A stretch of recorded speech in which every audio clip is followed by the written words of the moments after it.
नमस्कार, times of Bharat पर आपका बहुत बहुत स्वागत है। आपके साथ मैं हूं राकेश पांडे। सुबह के 10 बज चुके हैं। वक्त हो गया है 10 की दमदार डिबेट का और मेरी मौजूदगी इस वक्त पहलगाम में है।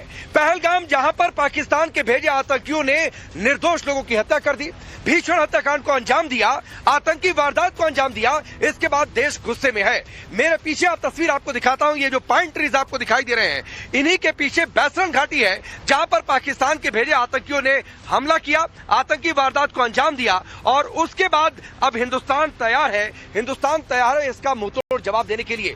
तो यही बैसरन घाटी से थोड़ी दूरी पर पहलगाम में खड़े होकर पाकिस्तान को यहां से मैं जवाब दूंगा। मेरे मेहमान हमारे साथ होंगे। एक महाभारत का श्लोक आपने सुना होगा, यदा यदा ही धर्मस्य ग्लानिर्भवति भारत अभ्युत्थानम अधर्मस्य तदात्मानं सृजाम्यहम्।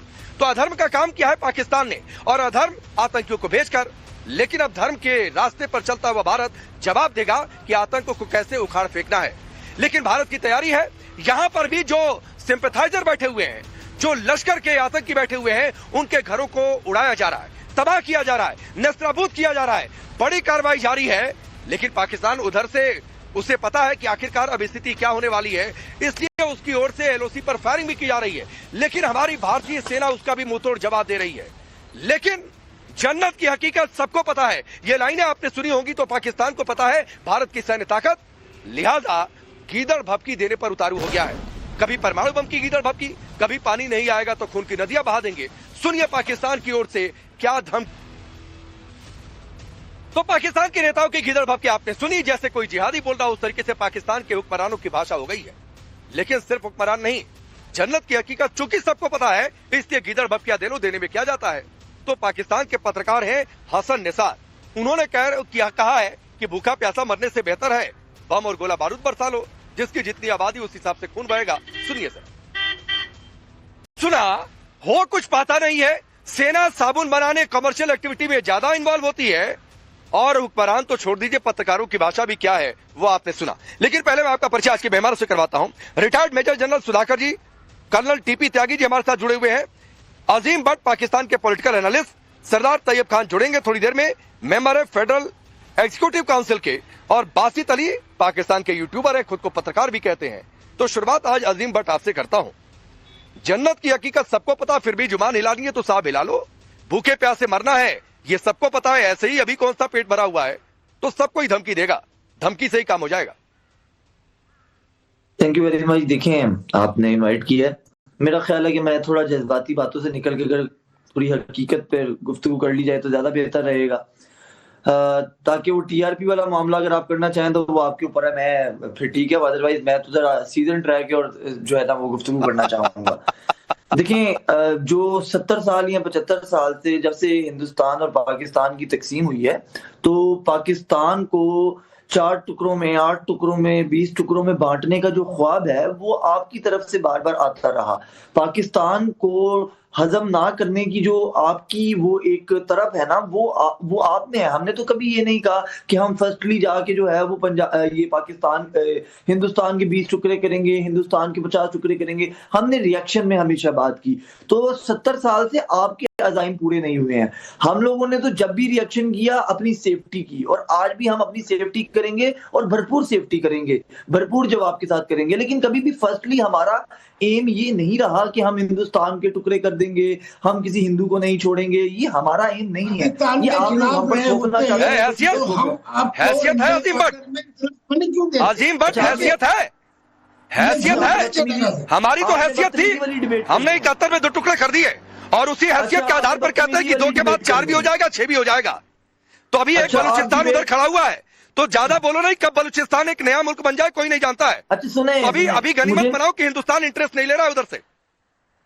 अच्छा, तो ये गनीमत बनाओ अजीम भट्ट कि अभी हिंदुस्तान इंटरेस्ट नहीं ले रहा है पाकिस्तान के टुकड़े करने में, और ना हमें इंटरेस्ट आदमी है। मैं समझा था कि शायद सीनियर जर्नलिस्ट है, मैं समझा था सीनियर जर्नलिस्ट। नहीं, मुझे कोई बदतमीजी वाली डिबेट नहीं करनी है भाई। बदतमीजी की बातों से आपने शुरुआत की अजीम भट्ट कि 4 टुकड़े 6 टुकड़े, तो भाई हैसियत है, तो हैसियत से आगे बढ़कर बातचीत नहीं करते हैं। आपने कहा थोड़ी संजीदगी से गुफ्तगू करेंगे, तो गुफ्तगू वाली भाषा करिए, तो मैं गुफ्तगू वाली भाषा कर लूंगा आपसे और मैं बहुत तमीज से कर लूंगा। लेकिन एक बात जानिए अजीम भट्ट कि बदतमीज होंगे तो बदतमीज होना भी आता है। मैं तुम्हें बड़ी तमीज से बात कर रहा था, जाहिल आदमी। सुनो अजीम भट्ट, अजीम भट्ट नाम रखने से कोई अजीम नहीं हो जाता है। करोगे अजीम भट्ट नाम रखने से अजीम कोई नहीं हो जाता है। करोगे जाहिल आदमी तुम। नहीं, हैसियत कहां से है अजीम भट्ट आपकी? तुम सहाफी हो, तुम अजीम भट्ट चुप चुप, आवाज दो इसकी, आवाज दो इसकी, अजीम भट्ट की चुप। भाग यहां से, भाग यहां से अजीम भट्ट, भाग यहां से, हटाओ इसको, हटाओ इसको यहां से। 2 टके की औकात नहीं अजीम भट्ट की, आकर यहां से दलील दे रहे हैं। यह हैसियत है? संजीदगी से गुफ्तगू करेंगे, हैसियत नहीं है जुबान खोलने की। इंतजार करो अजीम भट्ट, और ये शुक्र मनाओ कि हिंदुस्तान इंटरेस्ट नहीं ले रहा है पाकिस्तान के टुकड़े करने में, वरना कब के टुकड़े टुकड़े हो चुके होते। और रही बात देने की, तो 47 में बंटवारा हुआ था, दिया था कि जाओ उधर। सुधाकर जी, ये भाषा है, हैसियत कुछ है नहीं, गनीमत मना नहीं रहे कि हिंदुस्तान पाकिस्तान के टुकड़े करने में इंटरेस्ट नहीं ले रहा है, और आकर बड़ी बड़ी बातें जितनी फेंक सकते हैं फेंक लो। राकेश जी, सबसे पहले नमस्कार, तहे दिल से धन्यवाद आपको आपके चैनल में इनवाइट करने की। मैं तो सिर्फ ये कहूंगा कि now or never Pakistan must cease to exist on the map of earth. ये देश की, मेरे अंदाज, ये मेरा पर्सनल व्यू है और मेरा ये कहना है, 75 नहीं 77 साल हो गया, 78 साल में, we are entering 78th year now. इस देश को हम बहुत करीब से देखे हैं, बहुत गहराई में, जड़ तक उनके डीप स्टेट भी स्टडी कर लिया।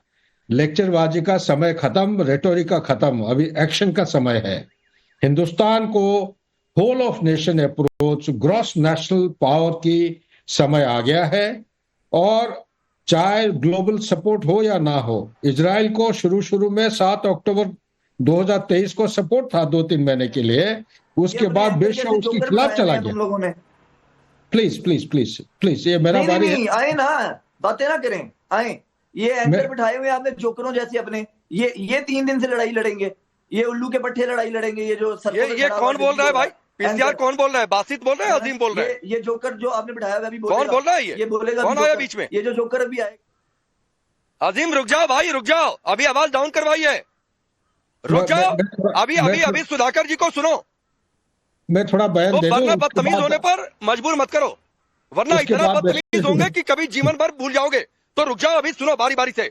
पाकिस्तान नहीं है ये राकेश जी, जिसका मुंह उठाए, जिसका मन करे मुंह उठाकर बोलना शुरू कर दे और कहीं भी चल दे। तो अभी रुक जाओ, तमीज से चीजें होती हैं यहाँ पर, मैंने पहले ही कहा है।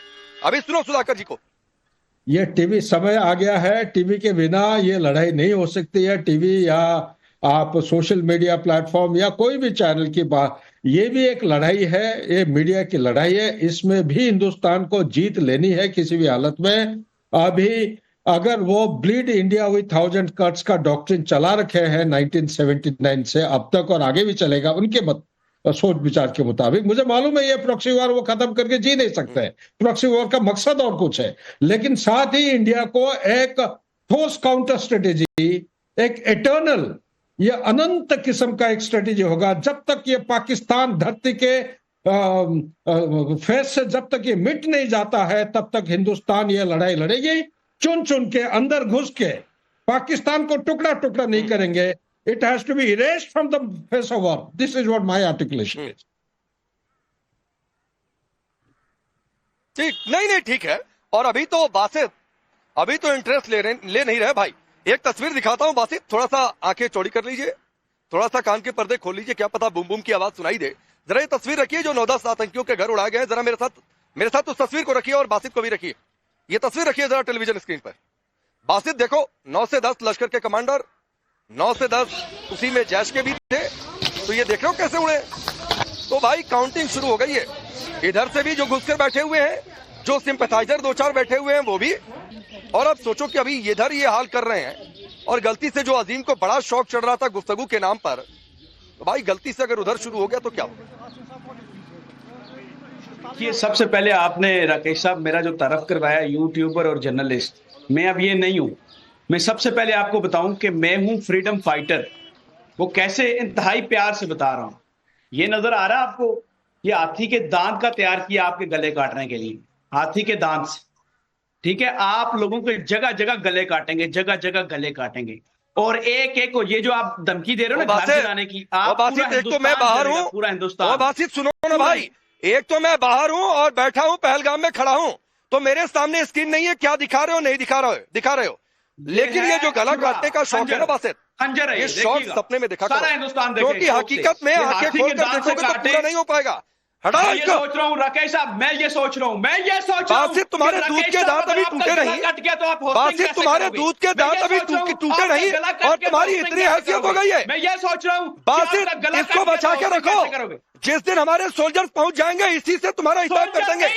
आई बात समझना बासित, कर्नल टीपी त्यागी, इस बासित को जिसके दूध के दांत नहीं टूटे हैं आवाज डाउन करिए पीसीआर की। पाकिस्तान से जो भी बदतमीजी करे पीसीआर बिना कहे आवाज डाउन करिए, इसलिए कि इन्हें तमीज की भाषा नहीं समझ में आती है। और सिर्फ मैंने ये पूछा था बासित कि देखो ये बुम बुम हो रहा है, उधर बुम बुम शुरू होगा तो फिर काउंटिंग नहीं होगी। इधर तो चूंकि अपने लोग हैं, दो चार तुम्हारे घुस के बैठे हुए हैं तो ये ध्यान रखना पड़ रहा है, उधर घुस गए तो ये ध्यान नहीं देना पड़ेगा। तो कर्नल टीपी त्यागी इन्हें सामान्य भाषा समझ में नहीं आ सकती है, इनका सीमा उस पर घुसो तो यही तरीका है कि एक साइड से हिसाब करना शुरू करो और यहाँ पर चैनल पर एक ही हिसाब है कि इनकी आवाज डाउन करवा दो। बिल्कुल सही कह रहे हैं आप, बिल्कुल सही कह रहे हैं। और जनरल सुधाकर ने बिल्कुल सही कहा कि अगर पाकिस्तान का नामो निशान खत्म हो जाता है तो दुनिया को उससे कोई नुकसान नहीं होगा, बल्कि दुनिया ज्यादा बेहतर होगी। मैं इन लोगों को जो टीवी के ऊपर आके गाली देते हैं और इस तरह की बात करते हैं, इनका डर देखिए साहब। अभी तक तो हमने कुछ किया नहीं है, अभी तक तो सिर्फ कहा ही है कि भाई हाँ हम जल संधि के अंतर्गत उसको स्थायी कर देते हैं, अस्थायी कर देते हैं। तो कहने लगे अरे खून की नदियां बह जाएंगी। 45,000 लोग अपने सिपाही एलओसी पर भेज दिए और डर देखिए कि वो सिविल कपड़ों में भेजे हैं। उनको ये डर है कि कहीं हिंदुस्तान हमें फौज का सिपाही समझ के मार ना दे। इनका डर देखिए कि इनके जो जनरल मुनीर है या मौलाना मुनीर कहिए उन्हें, वो बंकर में जा छिपे हैं, अपनी फैमिली को उन्होंने बाहर भेज दिया है। इनका डर देखिए कि अभी तक हमने कुछ नहीं किया, ये पहुंच गए हाथ जोड़ के कटोरा लेके चीन के पास कि मुझे PL-15 मिसाइल दे दो। इनका डर देखिए कि ये हर जगह से निकल के वो बात कहने की कोशिश कर रहे हैं कि हम अपने नेशनल इंटेग्रिटी को बचा कर रखेंगे और पूरी माइट के साथ जवाब देंगे। माइट है का इनके पास? अगर समुद्र में देखो तो एयरक्राफ्ट कैरियर है नहीं, हमारे पास 2 हैं। अगर जमीन पे देखो तो इनसे 2.5 गुना ज्यादा हमारी ताकत है। और अगर हवा में देखो तो हमने तो अभी सिर्फ एक्सरसाइज की है, हमने सिर्फ राफेल और सुखोई की आक्रमण एक्सरसाइज की है जो इनके J-17 और इनके F-16 को पूरी तरह से ध्वस्त करने में कैपेबल है। अब इनकी ताकत मैं आता हूँ कर्नल टीपी त्यागी। दो बड़ी खबरें हैं, दोनों रखूंगा स्क्रीन पर। एक तो पाकिस्तान में भारत के हमले का डर सता रहा है, जबकि हमने तो कहा नहीं कि हम खुलेआम अटैक करने आ रहे हैं। हमने ये कहा कि आतंकी और उनके आका जहां छिपे होंगे खोज कर निकालेंगे और उसके बाद हिसाब पूरा कर देंगे। लेकिन चूंकि आतंक का आका तो खुद पाकिस्तान है, इसीलिए उसे डर सता रहा है कि भारत हम पर हमला करेगा। और उसके साथ साथ पाकिस्तान में हुआ क्या है, आर्मी के साथ साथ डॉक्टरों की छुट्टियां रद्द कर दी गई हैं। झेलम घाटी, लीपा घाटी में हाई अलर्ट जारी है। डॉक्टरों, नर्सेज, पैरा मेडिकल्स की छुट्टियां रद्द कर दी गई हैं। एम्बुलेंसेज और उनके ड्राइवर्स को स्टैंड बाई मोड पर रखा गया है कि पता नहीं, पाकिस्तान को ये पता ही नहीं है कि कहां कब क्या होगा। सर्जिकल स्ट्राइक, एयर स्ट्राइक तो हो गई, अब कौन सी स्ट्राइक होगी? पाकिस्तान के लोग कैलकुलेट कर रहे हैं, उंगलियों पर गिन रहे हैं। हालत ये हो गई है, लोग रात भर सो नहीं पा रहे हैं। जितने वहां पर ट्रेनिंग कैंप है, ट्रेनर कैंप है, वहां से आतंकियों को एयरलिफ्ट करवाया जा रहा है। ISI ने कहा है कि भाई अंडरग्राउंड हो जाओ और कल गलती से पब्लिक प्लेस पर दिखने की गलती मत करना। पता नहीं कौन सा अनजान आदमी कहां घूम रहा हो, किसको कहां ठोक दे नहीं पता है, इसलिए ISI पूरे एहतियात बरत रही है। राजस्थान से लगती जो सीमा है भारत की ओर से जैसलमेर से आप जाइए, करीब 225 किलोमीटर दूर जैश का हेडक्वार्टर है। एक शील्ड खड़ी कर दी गई है और शील्ड इसलिए खड़ी की गई है ताकि इधर से कहीं जैश का ही हेडक्वार्टर न उड़ा दिया जाए। तो ये डर है पाकिस्तान का, इसलिए पैरामेडिकल्स की छुट्टियां रद्द की गई हैं। और इसके साथ ही एक और बड़ी खबर है, और बड़ी खबर ये है कि पहलगाम हमले के बाद भारत एक्शन में है। भारत ने एंटी शिप मिसाइल से फायरिंग की है। अरब सागर में जो युद्धपोत हमारे तैनात हैं उनसे फायरिंग की गई है, प्रैक्टिस की गई है, धार तेज किया जा रहा है। तो भाई बासित, एक सब्जी काटने वाला चाकू लेकर आ गए थे, दिखा रहे थे ये देखो अरब सागर में युद्धपोत दिख रहा है कि नहीं, जरा दिखाइए भाई इस बातचीत को स्क्रीन पर। ये पहले देखो आपने मिसाइलों की फायरिंग, और रेंज तो आपने जो ऐसी है फायरिंग कि की मेरे यहाँ से इलाके बैठ के पे, पता नहीं क्या खत्म कर दे। कल आप डर गए थे, आपने मेरे इलाके पे फायरिंग करके दिखाई है कल के शो के बाद। मैं आपको एक बात बताऊं, आप राकेश साहब, सबसे पहला सवाल तो आपसे पूछ रहा हूं मैं, मुझे बताओ जब आपका गला कट जाएगा आप होस्टिंग कैसे करोगे? एक प्यार से जवाब दे दो बस, गला होस्टिंग कैसे करोगे आपका गला जब काट देंगे?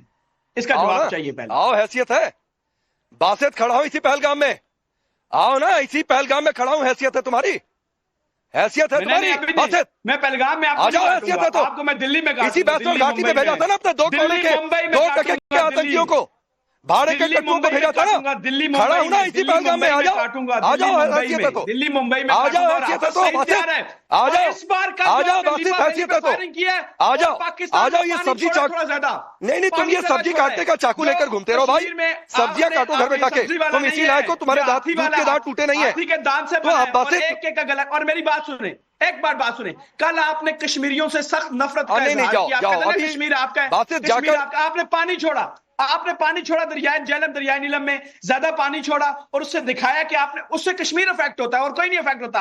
आपने दिखाया कि हम कश्मीरियों से नफरत करते हैं, और यकीन करें कश्मीरी भी आपसे टिम्बर के सोटे के साथ उतनी ही नफरत करते। अरे आ जाओ ना, मैं तो कह रहा हूं, मैं तो कश्मीरियों के बीच खड़ा हूं बासित, कहीं बाहर थोड़ी नहीं खड़ा हूं, साउथ कश्मीर में खड़ा हूं, पहलगाम खड़ा हूं, यहाँ से 10 किलोमीटर भी नहीं है वैसरन, जहाँ तुमने दो कौड़ी के आतंकियों को भेजा था। स्टे कहाँ पे? स्टे किस जगह पे? कश्मीर में 10 किलोमीटर दूर भी नहीं है, आ जाओ, हैसियत है तो, मैं तो कहता हूँ। होटल का नाम बताएं, होटल का नाम, और कश्मीरियों के बीच खड़ा हूँ। अगर फटे ना मेरा नाम बदल लेना, होटल का नाम आ जाओ, पता कर ले बासित, होटल का नाम बताओ पहलगाम में, आ जाओ बासित, मैं कहता हूँ आ जाओ, कल भी आए थे, क्यों नहीं आ गए?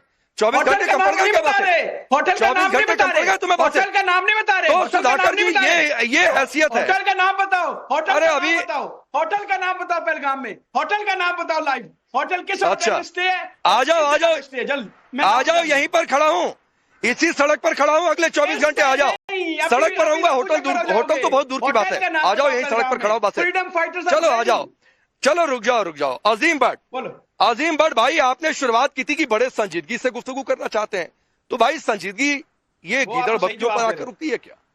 संजीदगी इस बात पर नहीं आती है कि आर्मी कॉमर्शियल एक्टिविटी में ज्यादा इन्वॉल्व है। आसिम मुनीर का परिवार विदेश चला गया है, आसिम मुनीर पर तो खुद आरोप है कि फॉरेन में प्रॉपर्टीज खड़ी कर रखी हुई है। आपके सारे जनरल से एक एम्पायर खड़ा कर लेते हैं, लड़ने के अलावा सारा काम संभाल लेती है सेना।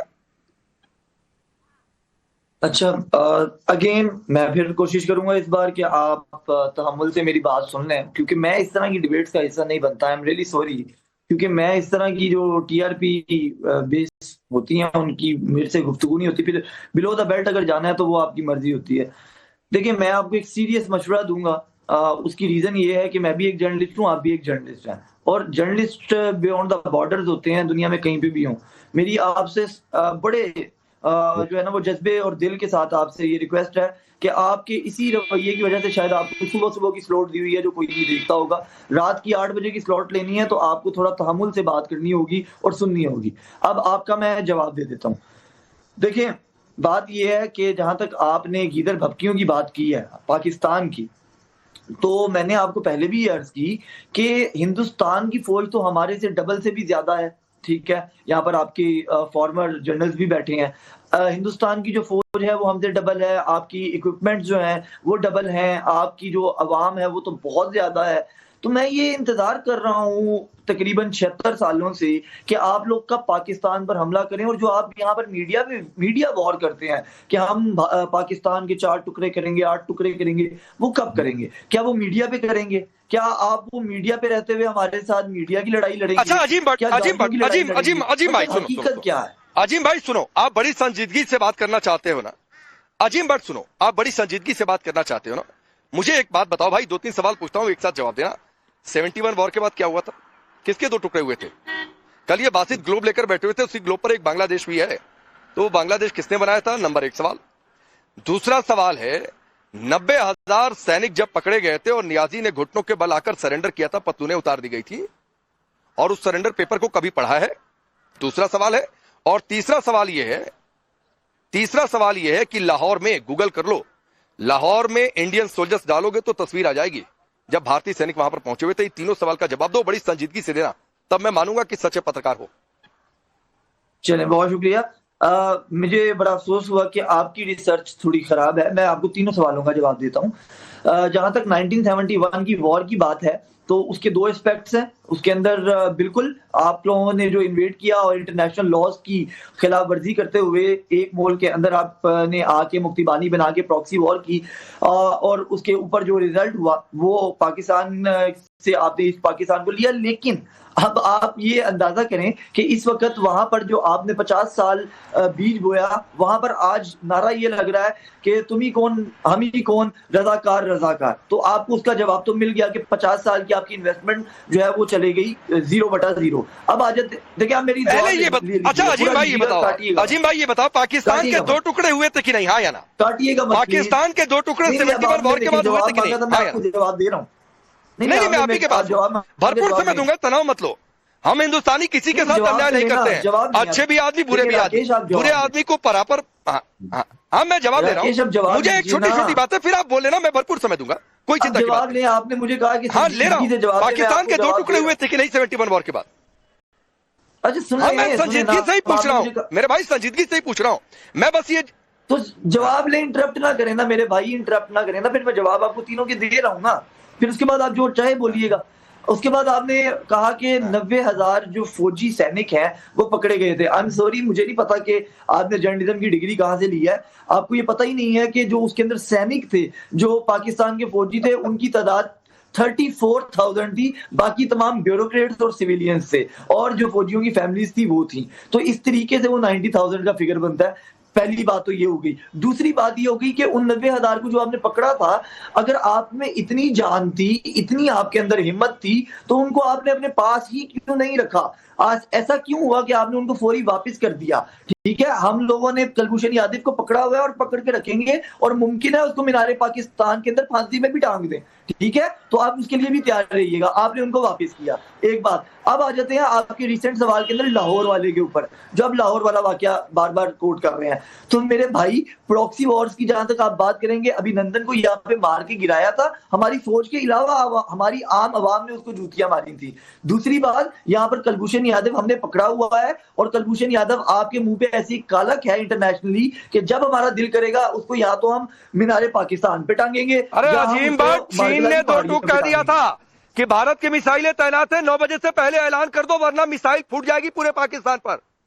तो ये थोथी दलीलें मत दिया करो भाई, ये थोथी दलीलें देते हो तो लोग हंसेंगे आप पर। मैं कह रहा हूं ऐसी जर्नलिज्म मत किया करो कि आपको लोग कहे कि क्या जाके बदनामी कराकर चले आ रहे हो।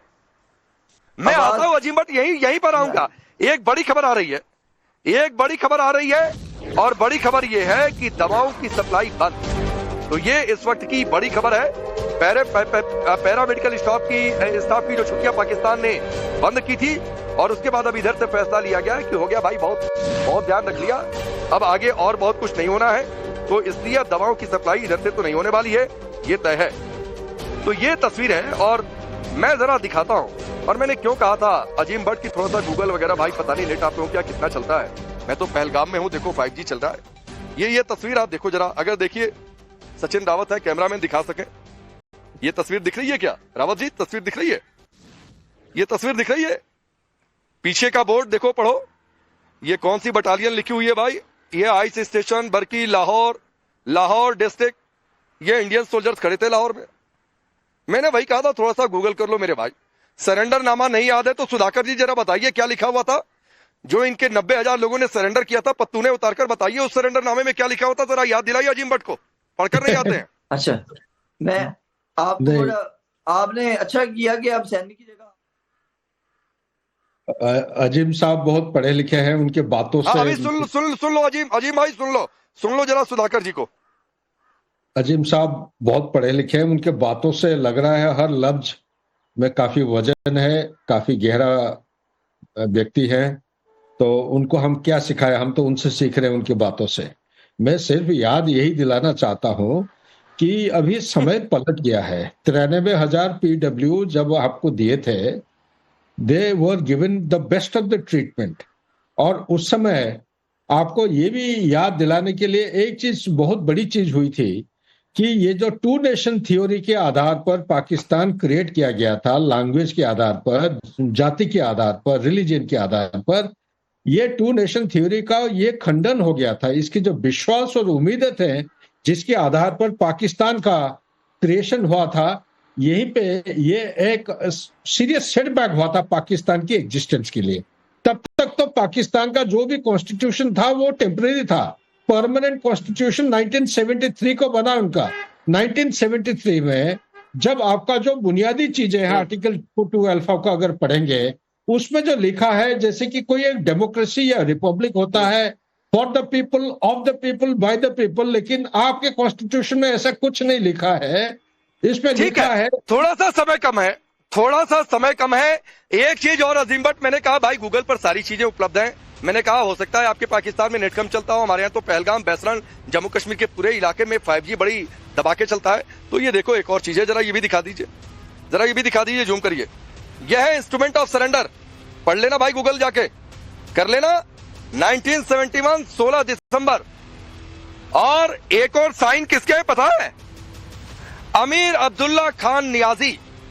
तो ये जाके पढ़ लेना भाई। इस एडवाइस के साथ, इस लेटर के साथ आप सभी का बहुत बहुत शुक्रिया। अजीम आपका बहुत बहुत शुक्रिया।